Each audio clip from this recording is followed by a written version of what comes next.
when the Prophet brought the teaching of Islam, he brought a teaching of equality, where the rich and poor were now equal. Men and women had an equal status in society.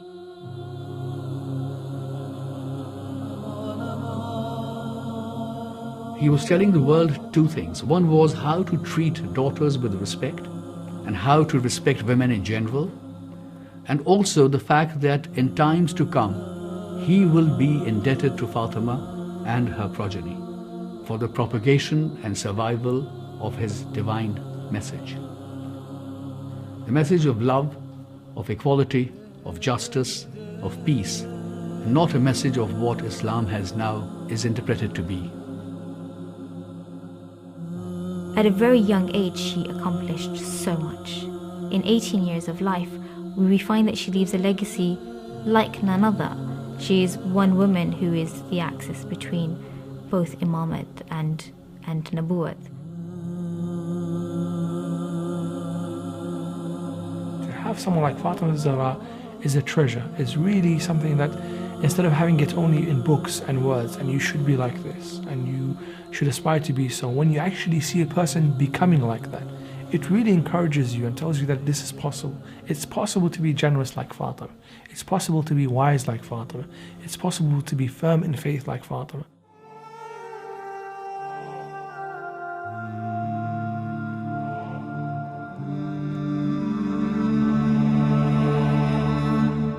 O people, know that I am Fatima, and my father is Muhammad. I will say that repeatedly and continuously. I do not say what I am saying mistakenly, nor do I do what I do aimlessly. A messenger has come to you from among yourselves. So if you know him and you know who he is, you will see that he is my father, not the father of any of your women.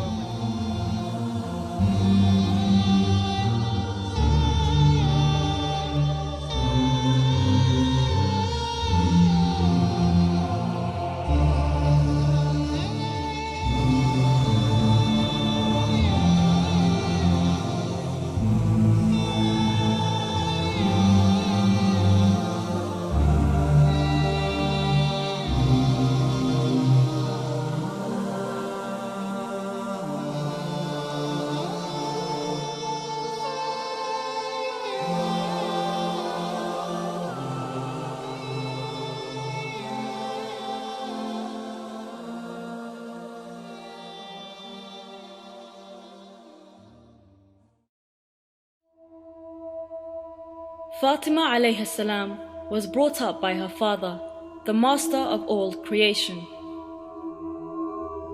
He fed her with his talents and mentality. He taught her the Quran and all things about the verses of verdicts, the causes of the revelation of verses, and other things concerning the Quran. He educated her the rulings of the Sharia, the nobilities of character, and high morals and principles. He upbrought her on the sincere faith in Allah, the creator of the universe and giver of life.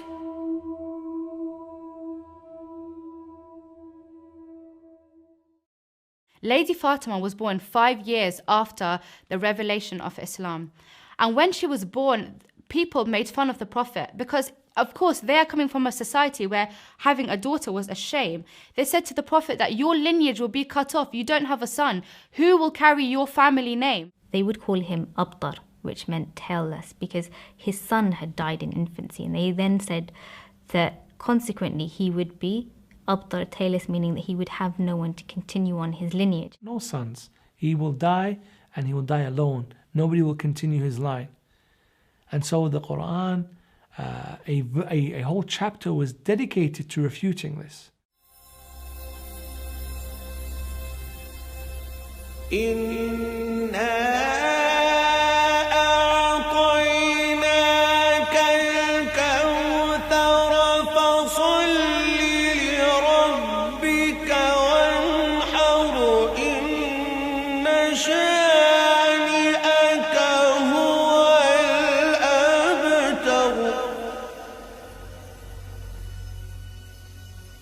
we have given you, we have promised you and will give you the abundance. And the meaning of abundance is several here. So say to your enemy, or tell your enemy, that he is al-abtar. Kauthar, we believe, is Fatima Zahra because the lineage of the Prophet was carried on through Lady Fatima. And it wouldn't only be the fact that she would give birth to Imam Hassan and Imam Hussein in terms of the men of her house, but everybody that is then called a Sayyid. So her progeny is still being built from today. And we see, after 1400 years, there are people amongst us now that we say they are descendants of the Prophet. We look at the history of the people who are children and grandchildren of the Prophet. And we know their names, we know their life stories, we know where their shrines are, we go and visit them.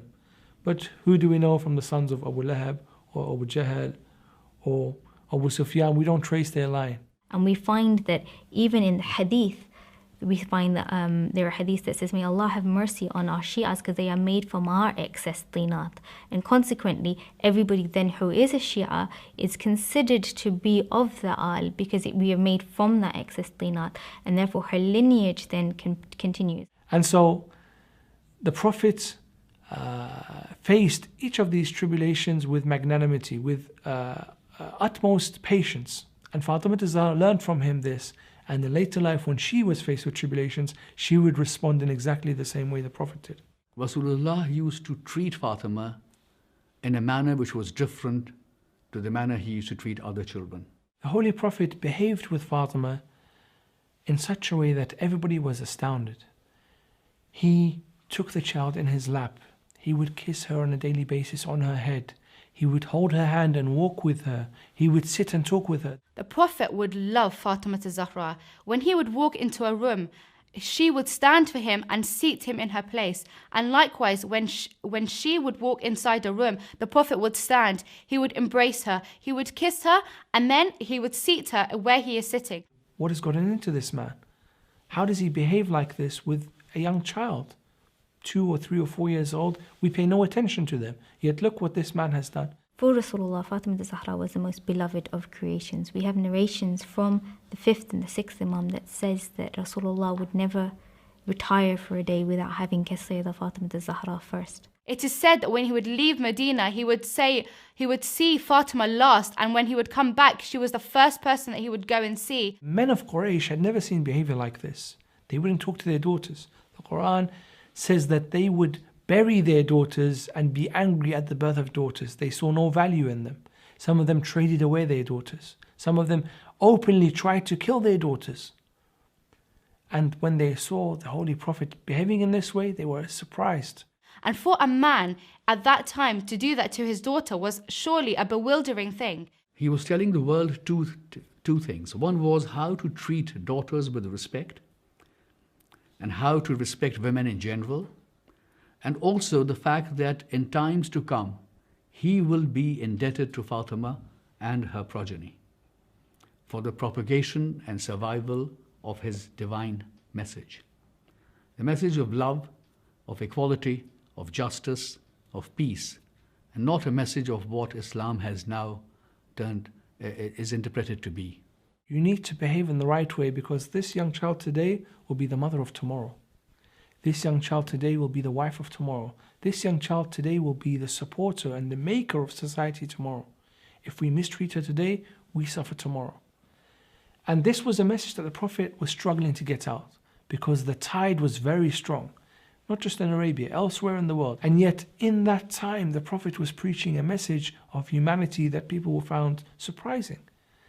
And so in this environment Fatima Zahra was born into, she would see her father leave every day to preach his message. She witnesses a lot of hostility by the infidels of Arabia, a lot of hostility towards Rasulullah because obviously he was now bringing a religion that was directly against what they believed and directly against their norms and practices. And we hear of one incident when he was reciting the Quran in one of the chambers at the Kaaba, and they he was in sujood, and they take a camel's placenta and they drop it on his head. But she was the one that would wipe away the blood, that would take away the intestines from his back, that would look after him. And that is why the Prophet said, Fatima, anti ummi abiha. Fatima, you are the mother of your father. Fatima took the role of her mother towards her father, who still faced the harms and aggressions of Quraysh. Fatima comforted the loneliness of her father and relieved his sufferings, and served him with her love and kindness until she was called the mother of her father.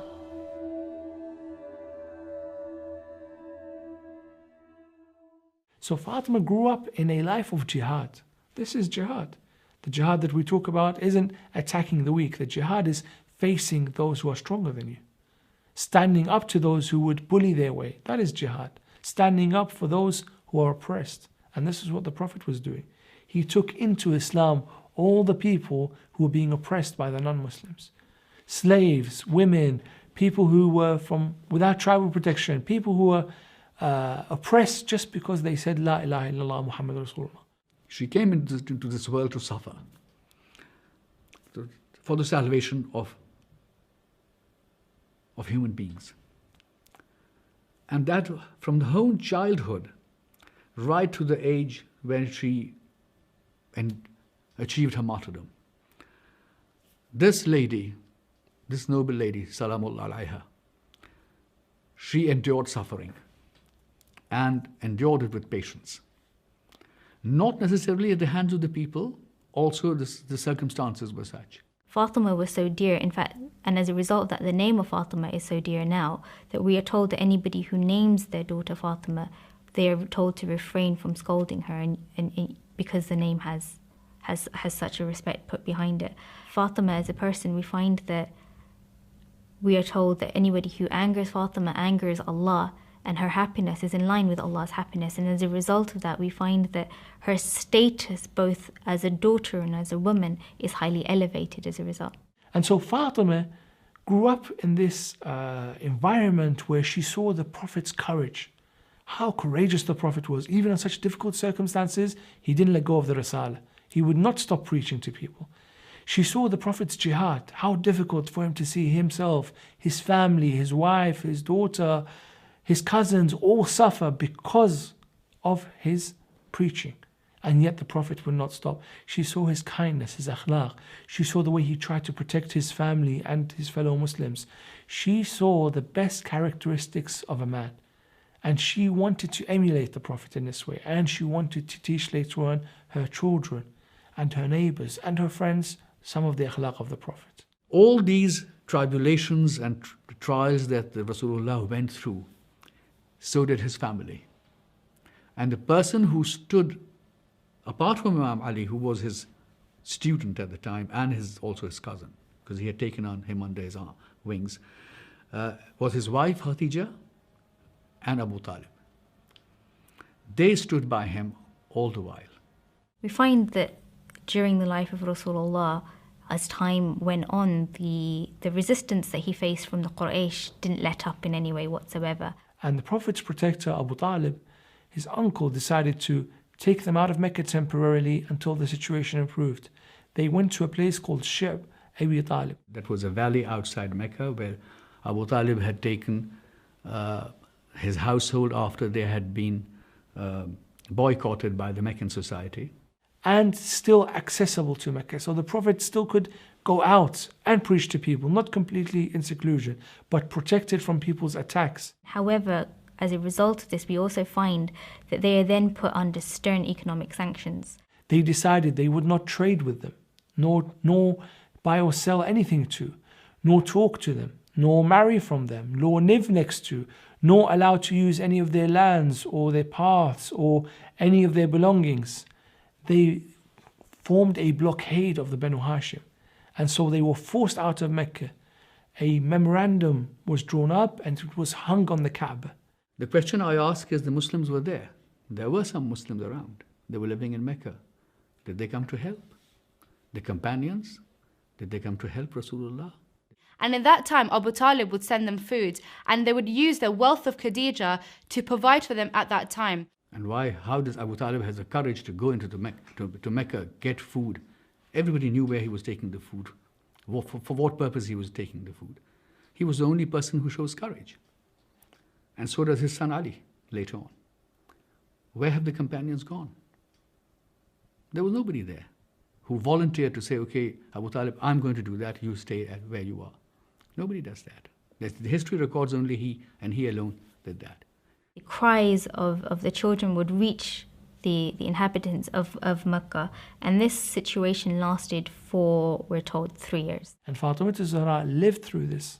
She saw her father risking his life on a daily basis, coming down from the caves and going into Mecca, sometimes with one or two of his companions, sometimes with Aqil and Ali ibn Abi Talib, and Hamzah, his uncle, going out, and even though the crowds were against him, some of them, he would preach to them on a daily basis. So we find that after the event of Shayba Abu Talib, we enter into the year of grief, because Rasulullah loses two of his main hold supporters. At the time, Lady Khadijah is seen crying, and Asma bint Umayyah says to Khadijah that you are the wife of the Prophet, the first one to have believed in him. You are the first woman of Islam. Why are you crying?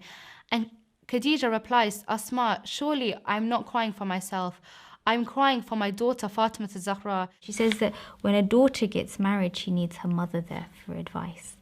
And she goes, my passing is inevitable, however, who will be there for Fatima? So Asma bint Umayyah says, I promise you that the day that Fatima Zahra gets married, I will go with her in your place. I will be her mother on that day, and I will be the one that she tells. And Khadijah then smiled.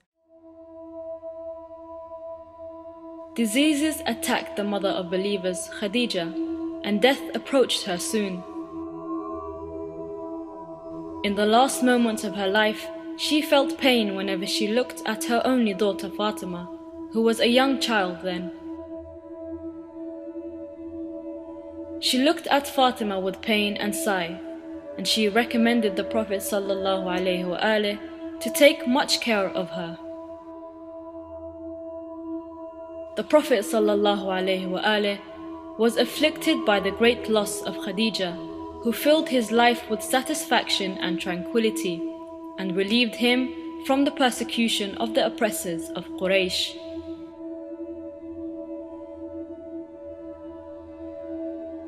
He was very sad when she died. He washed, enshrouded, and offered the prayer on her. He dug a grave for her and buried her in it. The loss of Khadijah caused the Prophet a great sorrow, until he called that year in which Abu Thalib had too died, the year of sorrow. And yet, at the age of 8 years old, she was faced with possibly the biggest calamity of her young life, the loss of her mother Khadijah. Her mother had died, leaving Fatima Zahra orphaned at a young age of 8 years old, without a mother, without a protector in her household, was very difficult for her. When Khadijah dies, the Prophet is grieved. He weeps. He buries Khadijah, and he weeps over her loss. And it is said that years after Khadijah died, whenever the name Khadijah was mentioned, the Prophet would start crying. And in that same year, we find that he loses Abu Thalib. And Abu Thalib had adopted him at a very young age because of his father had passed away and his mother had passed away. And Abu Thalib had adopted him when he was 8 years old upon the death of his grandfather Abdul Muttalib.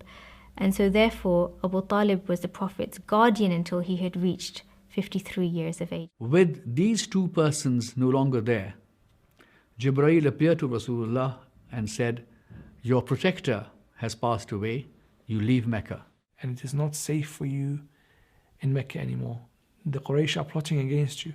These tribes came together and they said, we will kill him. And we will take one person from each one of these tribes so that no one will be held accountable for his death. And so the Prophet decided to leave Mecca. He was told by Jibreel, tonight they will attack your house. So find somebody of you, somebody like you, to stay in your place and leave. He asked Imam Ali alayhi salam to sleep in his bed. And of course, this is a very scary thing because they did not know what would happen to Imam Ali. Imam Ali says to the Prophet that, is this what you want? Will this make Allah happy? Will my sleeping on your bed preserve your life? And Rasulullah said, yes, God has assured me that I will be safe. Imam Ali said that was the best thing I could hear from my mentor and my brother. What this incident not only shows is the relationship between Rasul and Amir al-Mu'min, but also how much trust there was, because Rasulullah entrusts his daughter to Amir al-Mu'minin. She was still there.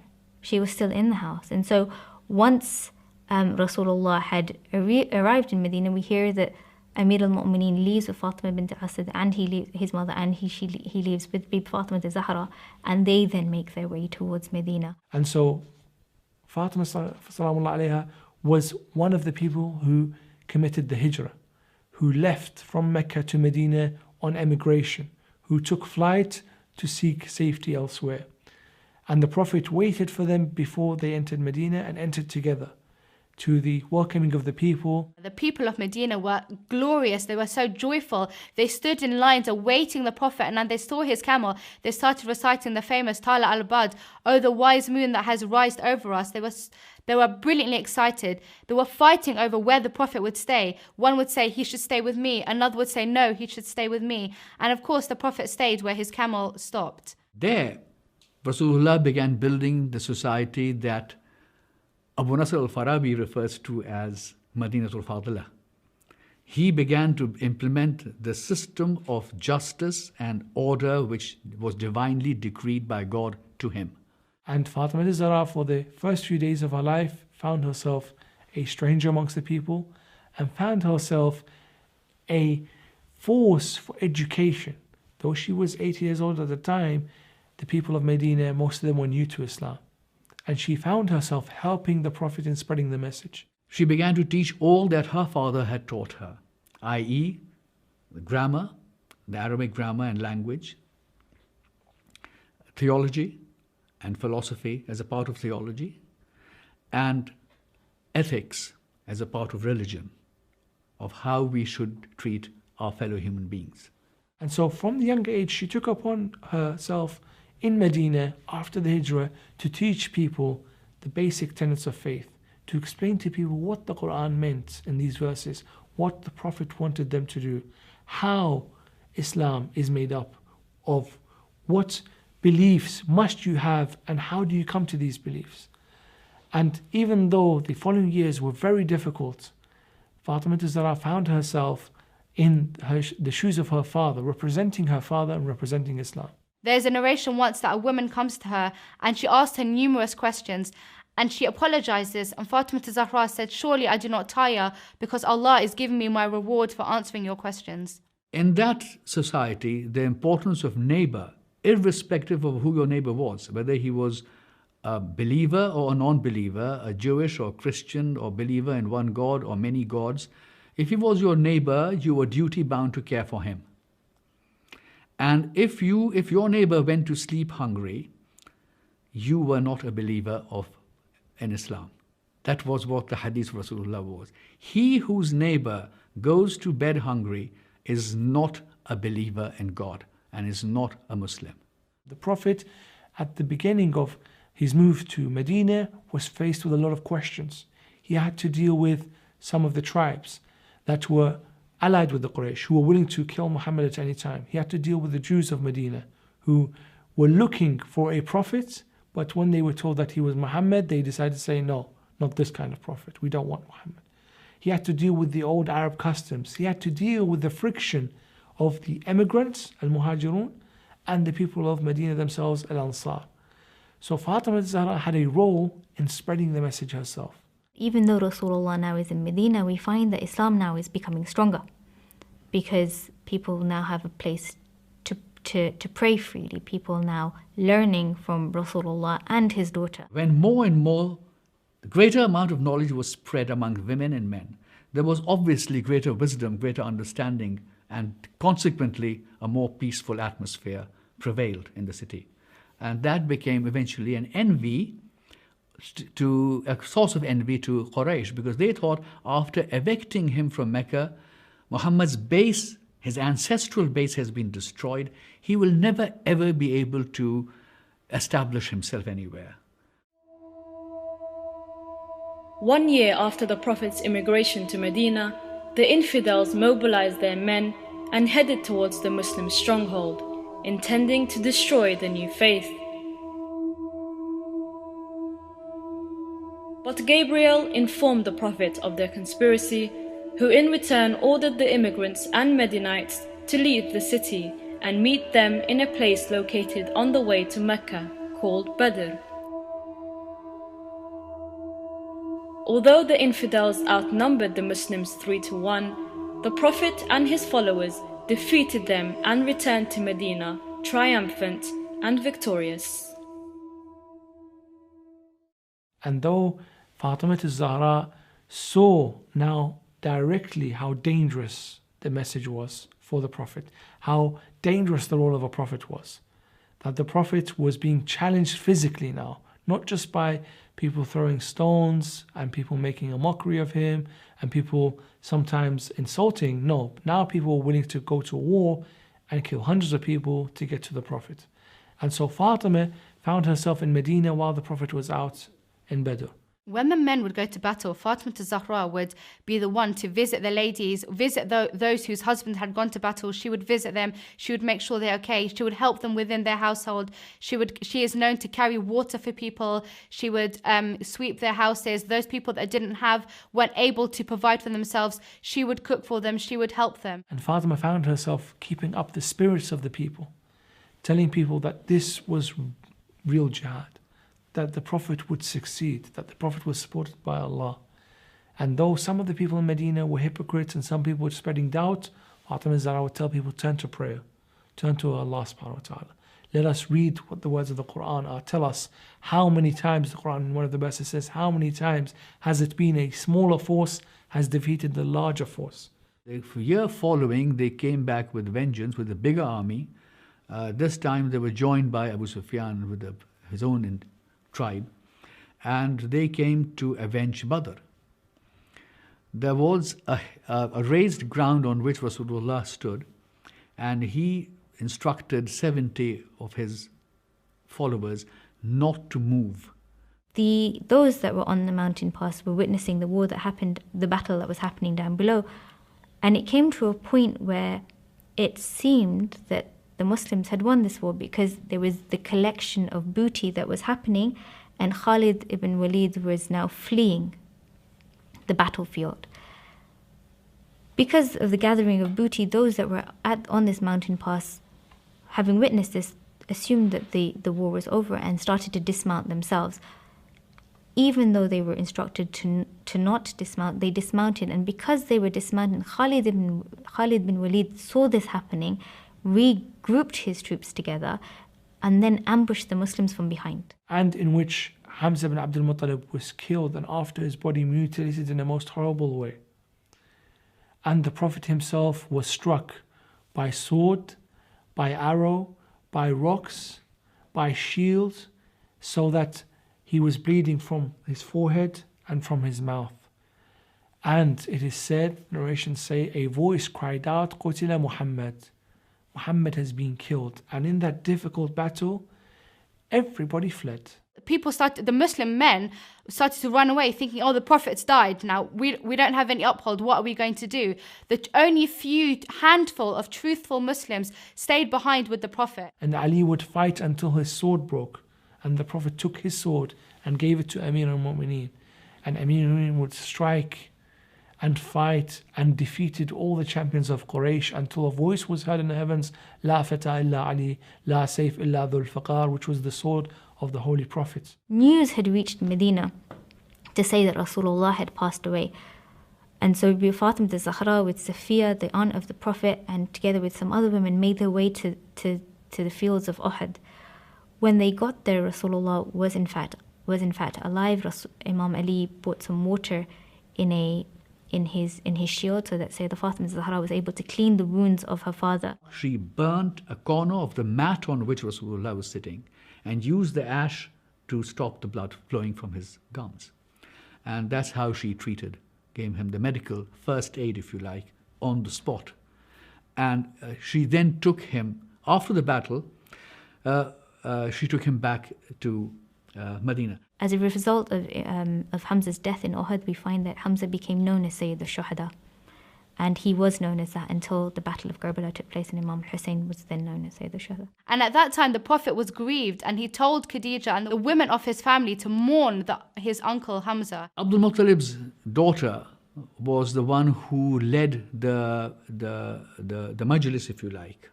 And in her home, the Ansar performed the first majlis which the Shias are accused of performing in commemorating the martyrdom of Karbala, of Imam Hussein at Karbala. That was the first majlis that took place in Medina, in the lifetime of Rasulullah, on his instructions. And so we see that the life of Fatima isn't one of only somebody who awaits results, is sat at home waiting for direction. She herself has initiative. When the people say that Muhammad is being killed, she comes out to the battle to see what has happened, to tend to her father. She is leading from the front, as we say. We would expect most women in that time to start crying, to maybe lose their faith, to do all sorts of things. But instead, Fatima carries herself well, has strength and conviction to go out and tend to the Prophet. What a difficult circumstance, yet how well has she behaved in that situation. Having brought her father safely back to the city of Medina, Fatima Salamullah alayha went back with her normal life of lecturing and teaching during the daytime and looking after her household in the evenings and at night, and never neglecting her remembrance of God and her prayer. And her supplications became well known.